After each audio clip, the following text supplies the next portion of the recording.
Hey guys, what's up?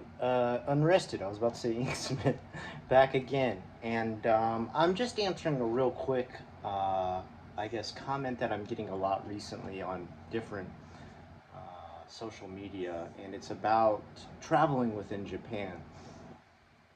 A lot of people complaining that certain trips that they're trying to make to Japan through travel agencies, that they keep trying to push these booked tour groups. And when I say that, I don't mean like one family going on a tour of Japan. I mean like they're trying to add them to a group of people already going to Japan. And apparently this is something Japan is pushing recently, and it's doing awful.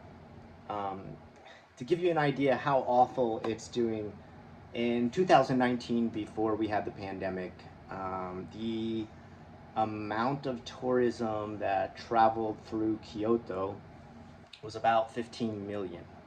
Through a whole year is what I'm trying to say. Not like in 1 month, obviously. And so far in 2022, there's been 8,000 travelers to Kyoto. So, yeah, you can see quite a dramatic difference there. And in fact, tourism is so badly affected in Japan right now that the entire ward of Kyoto is bankrupt. Like, they're not getting enough money to do upkeep on their historical sites. City Hall is completely bankrupt. They're having trouble paying their employees. Everything's kind of falling apart there. And it's kind of insane to me that Japan is struggling so badly right now financially in the tourism market because they refuse to open back up to full tourism. Now, I'm not some sort of person who is one of these COVID conspiracy theory people who think you shouldn't get vaccinated, there's demons in the shots, or whatever the craziness is that people spout about not getting vaccinated. I've been vaccinated, I've gotten my booster shots. But I think for the most part, on the left and right side of the political spectrum, we can agree that COVID is a part of our life now. It's a part of our daily, everyday life now. It's pretty much as common as the flu now. And it's something we're going to have to contend with indefinitely. Now, I think why you're seeing such a huge, I guess, fight against the pandemic here in Japan is, number one, they take influenza, the flu, all that kind of stuff really serious. And when it came to COVID, they got mega serious about it. Like, we've had multiple lockdowns. We're still sometimes having lockdowns. And that's because we have an older generation. Most of the people here in Japan are elderly. And number two, we live in closer quarters. Even though, almost all of Japan could be lived on, most of Japan is condensed to only 30% of the actual land mass within Japan. That's why everything's so small here.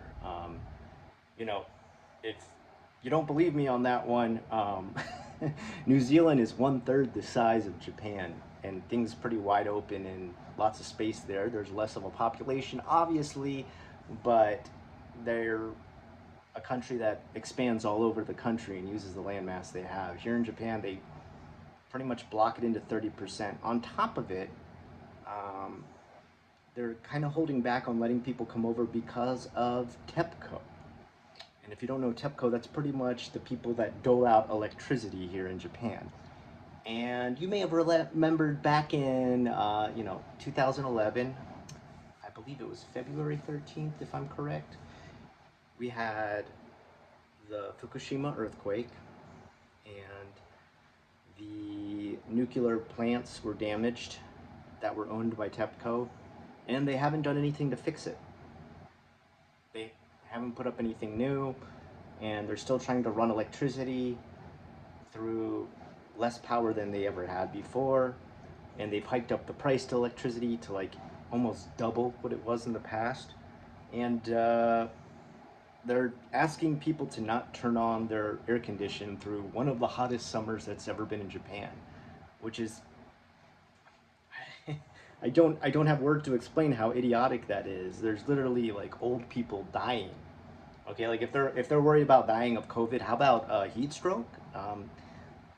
People are doing it though. They're turning off their air condition because guess what? The government's offering a bonus right now. If you don't use the air condition all through summer and prove that you haven't used it for 2 months through the summer, you get 1,000 yen. 1,000 yen. Dang, what a good deal. That's $10 in American money. Actually, a little bit less than $10 in American money. And, probably about what your life is worth, right? A little under $10. I just, I don't get it. I don't understand why people would go for that deal. If you can prove you don't use your air conditioner for 2 months, you get a $10 bonus. Okay, thanks, I guess. I don't know anyone in my area who's taking the government up on that deal because here in Tenosia, I mean, we're reaching insane highs. We're getting up into like 48 some days, Celsius. That is. That's probably like I don't know the equivalent in Fahrenheit, but that's like you're 110, 120. It's brutal, and we're not just talking dry heat. Japan is humid heat, and when I say humid heat, I mean like more humid than Florida heat. That kind of humid. It's that sticky sort of like you feel like you're breathing through a cloth type of heat. So I don't understand, how you can have a country that acknowledges that we're dealing with greenhouse effect, but also a country that doesn't want to rebuild its nuclear power plant that went down back in almost 11 years ago now, 2011, and wonder why people are dying from being overheated and heat stroke.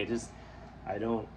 And then, like, on top of it, this is making the price of travel go up because what do airports need? A ton of electricity. What is things like the Shinkansen, the bullet train need lots of electricity. What a transportation all over Japan. What does it need? A lot of electricity. So they're holding back on bringing people over there because they would have to run more electricity in places like hotels. Now, they're doing weird stuff at stores like turning off the lights in the grocery store that is over, I guess, the product that you look at. So sometimes you'll go into grocery stores and just like the whole cold aisle is this sort of cave.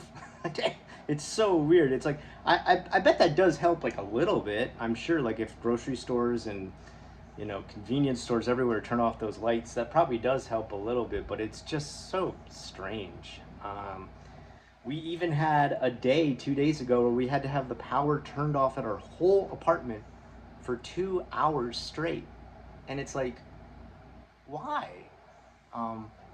It's not like they're rewiring our apartment. We're not getting a new electrical grid set up. I guess it was to take the strain off of the nuclear power plant, which feels like we're like pre-World War II Japan, back when they couldn't even run electricity for 8 hours a day. Like, what is going on, man? So we're having a lot of financial trouble as far as Japan's government is concerned in general. And one of their biggest forms of income was tourism. I mean, Japan's pretty popular to go to as far as a place for tourists to go. I'm not going to try and remember every single number possible, but statistically go online and you'll see Japan is up there with some of the number one places people want to go and visit. And they're trying to force people to join tour groups to visit now.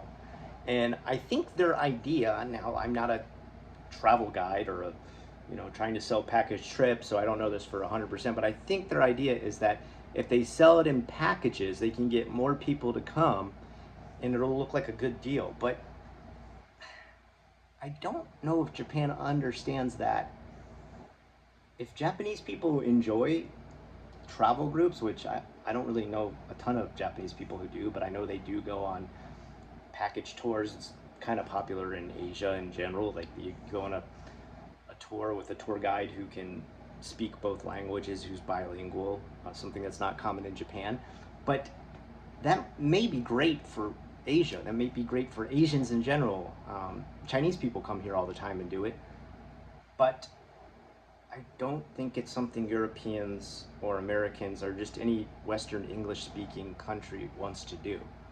I've never been on a package tour. I've never wanted to be on a package tour. And if I'm thinking about it from my perspective as a fellow American, it's because I don't want to be on a schedule. I don't want to also be told what I'm going to go see every day. And that's what these are. They have everything packaged for them as far as what you're going to see every day, what places you're going to go, where you're going to eat, and what hotel you're going to stay at. And so when I say package tour, I mean like every part of it is packaged up. And you're running on that schedule. I mean, I guess that probably helps Japan's regulation as far as like they can accommodate people for making sure there's not a huge mix of travelers with the locals. They can say, look, we're going to be bringing a tour through this temple at this time, so you know, if you're afraid of getting germs, because that's what we are, we're germs, right? You know, avoid the temple at these times because we're bringing a tour group through. And a lot of the time, the craziest thing to me is, especially the Olympics too, Japan tried to blame a lot of the incoming COVID on foreigners coming to Japan. And it's like, no, no, it wasn't foreigners. It spread just as much with people who travel to and from Japan that are Japanese. So, I mean, yeah, you could say that comes from the outside source as well, but it's, you know, it's not like Japanese people carry it less than Gaijin people from outside the country. If you go and travel and get it and bring it back, it's the same thing. So I really don't see the logic in this. So like nobody's buying these package tours. They're, you know, still pretty pricey, and no one's interested in having to be stuck on a schedule. And that's what people have been commenting to me about. They're like, why do I have to get this? Why do I have to take this tour? Why do I need to follow along with a group going on a schedule that I don't want to follow? And some people have told me they did take it, and that it was so strict that like if they weren't up in time to go on the different places that the tour group wanted to go on, the tour guide would come and start knocking on their hotel room and be like, get up, we got to get going. And they're like, dude, I'm going to take today off. It's too hot. Especially now, like, God, it's too hot in Japan. Don't don't ever visit Japan during the summer, especially like Osaka or Tokyo. You probably don't think about it because things are more spread out in other countries you would visit. But the fact that you have space coolers, not, you know, not central air condition, means there's like tons of ventilation systems spewing out the hot air from buildings. And on top of it, you've got cars bottlenecked on every street, pumping out tons of heat from their engines. So, I mean, you feel like you're cooking in an oven when you're outside here in Japan. I would not recommend anybody who ever asks me, like, should I come visit during September, August, July, June? No, don't do it. It's miserable. I rarely go out during these days, during these months. I literally have to wait till winter time comes to not have to take 2 showers a day. So yeah, I don't suggest it during this time. And the fact that they're making them like do these death marches to places they've already chosen, that most of Japan's best stuff is outdoors. It's not in air conditioned places. Like none of the temples are gonna have an air conditioning system. They're not gonna be like, yeah, see this historical site, we're gonna add a bunch of modern air conditions all over it to screw it up. I mean, and it makes sense too. I mean, most of them, you know, have like open, you know, doors, windows. There's no glass in a lot of the temples. Of course not. They're the same temples from ages ago. They're built with wood. That doesn't even have nails. Why would they start adding windows and nails and air condition? You know, I respect it in that sense that they keep to tradition. But I wouldn't want to go visit. I definitely would not want to go visit, especially like around Kyoto. I mean, everything is outside there. It's beautiful. The gardens are beautiful. The temples, the shrines, everything's beautiful. But I wouldn't want to go see it right now. You'd be sweating so much. You'd be so overheated. Like if you weren't staying hydrated the whole time, you literally could have a heat stroke. And on top of it, you're wearing the mask all the time because these groups ask you to wear the mask. Wearing the mask while it's this hot out is no joke. Like, we're having problems where kids preparing for Undokai, which is sports day, are having to practice with masks on out in this heat. And they're like keeling over, and ambulances are having to come to take them to the hospital. It's like, yeah, of course. Like, just skip sports day. It's okay. We can take another year off. It's all right. Like, don't torture kids through this kind of heat with masks on. Like, and the government has said now, like, you can walk around without masks. They've said, like, you can go to public places without masks. There's no mandatory mask law, but Japan's still wearing the mask religiously. Like, they go everywhere with the masks, and private businesses can still ask you to wear the mask. So you're still seeing it everywhere. There's barely anyone who's not wearing a mask around Japan. So of course, the tourist groups are asking people, because tourist groups, for the most part, are a private company, to wear the mask. It's just, it's bad business. I think one of the biggest problems I see, and I think I've talked about this before, is that sometimes Japan can't get out of its own shell to see how other countries operate. They think, we enjoy this in this country, I'm pretty sure other countries would enjoy this as well. We love going on guided tour groups to Hawaii. Why wouldn't Americans love to do that for Kyoto? They just don't. Like, it's kind of a more individualistic country. I mean, some people might call that selfish, and I think at times it is, but you're more of an individual there. There's not like the greater good for this. So I don't know, like, I don't think there's any way that that's going to compute or get through to people. On top of it, there's like a lot of old people always campaigning, because they're the only ones who campaign and do anything in the way of politics here. No young people are interested in politics here, that's fine, I get it. Like, I feel like politics are for the most part useless anyway. I mean, it's evil on both sides. Evil people on the left and the right. I don't see any reason to support any politician anywhere in the world. The older I become, the more jaded I become about any politics. So I get why young people here don't want to deal with it.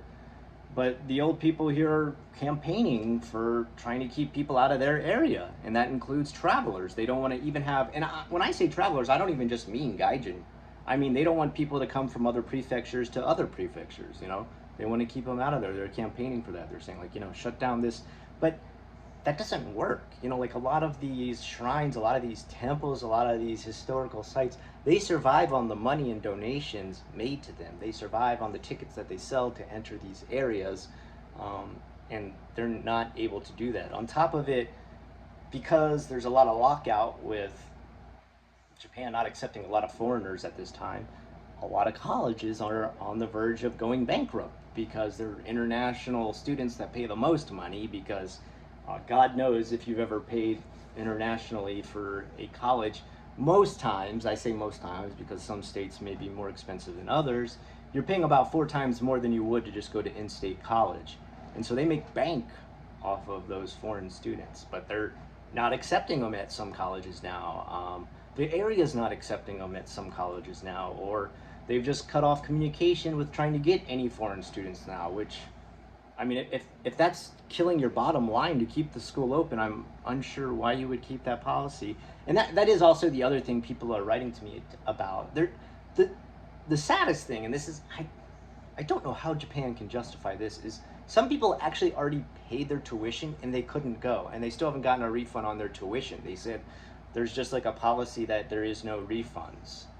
And I'm just like, well, how does that work? Well, how does that work? You didn't receive, the services that you paid for. Why do you not get your money back? And they said, like, that's how the contract works. I pay for it, and if I don't show up, I don't show up. And it's like, well, I mean, if they don't let you show up, isn't that different than not showing up? And I don't know. Maybe some of you going to college right now or trying to go into college in Japan can explain that to me better. I don't understand how they can keep your money.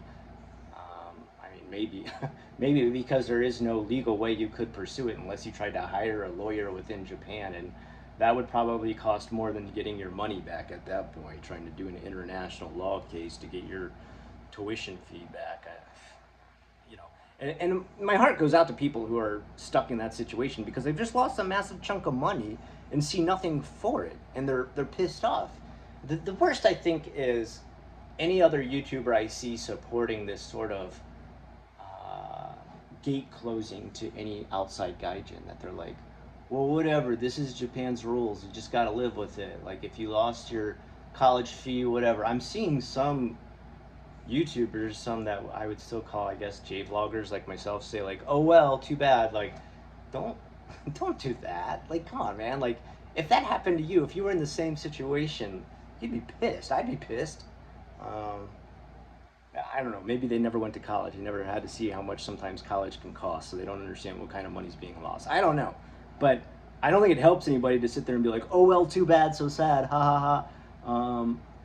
I think it's better to question why it's even happening. This is so weird. Why Japan is putting these policies into places and then wondering why they're not getting enough money, or places are going bankrupt. Entire prefectures are going bankrupt. And I hope they can start to see the light of day soon, that this isn't going to work. These travel groups, these packages where you travel with complete strangers is not going to work. This is not a Western way of thinking, and you know, it's not something that's going to be accepted by anyone outside of Asian culture. I don't think, for the most part. I don't think Europeans are stoked to travel with a bunch of strangers. I don't think many Americans are either. And it's like, if you're gonna pay this much money, you want to enjoy it on your own time, your own pace, and see the things you want to see. I mean, it's not cheap to travel these days. It's not cheap to see Japan.